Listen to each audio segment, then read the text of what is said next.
Soak in that picture of a not-so-busy airport. It's not going to look like that on Memorial Day weekend. There could be record travel numbers put up. So all week, we are sharing tips that could help you plan for the holiday weekend and other summer getaways. And today, only on CBS Mornings, we're revealing the best U.S. airlines of 2023, according to the travel website The Points Guy. Coming in at number 5, Southwest Airlines. Put it on the board. Number 4, American Airlines. Number 3, Alaska Airlines. Number 2, United Airlines. And in the top spot for the 5th year in a row, Delta Airlines. The Points Guy CEO and founder Brian Kelly joins us now to talk through that list. Brian, thank you for being here. Thanks for having me.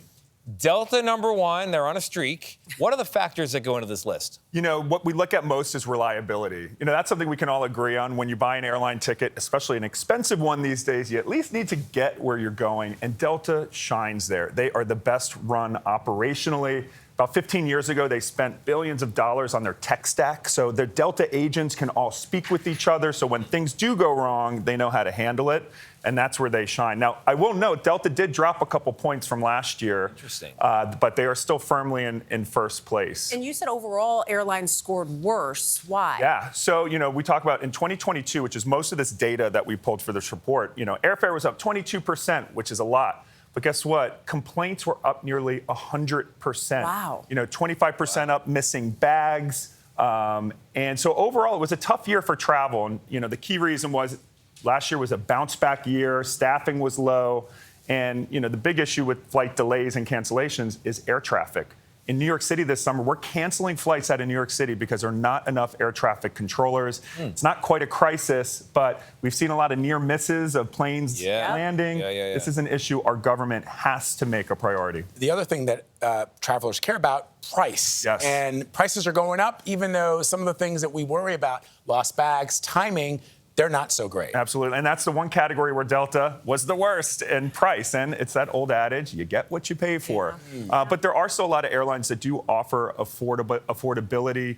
But you got to look at the big picture when traveling. And we also factored in loyalty. We're the points guy. So does the airline offer good value back? And then also the experience. You know, JetBlue's been offering free Wi-Fi for years. Delta just announced it. So we wanted to take in all of these different things in determining which airline shines the most. I do like a free Wi-Fi situation. That's great. Okay, traveling with young children, as I do. You've got a 7-month-old, Dean. Yeah. Congratulations on fatherhood there.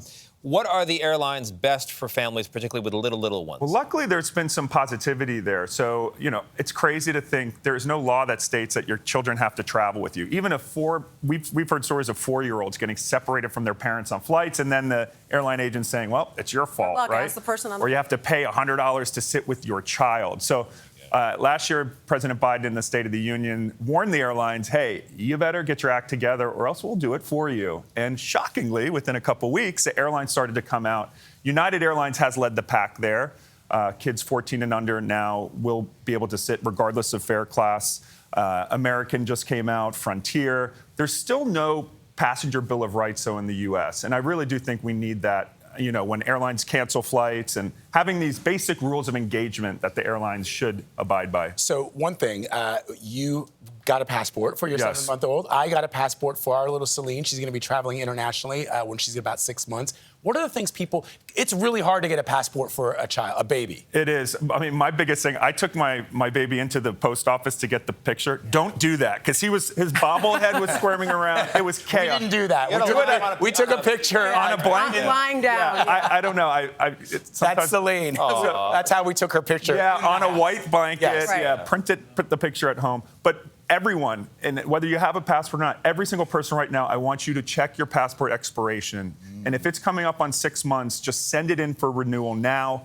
And when you get your passport, so you can pay for expedited. In my case, that was 3 weeks I got it. But it's now up to 5, 6, 7.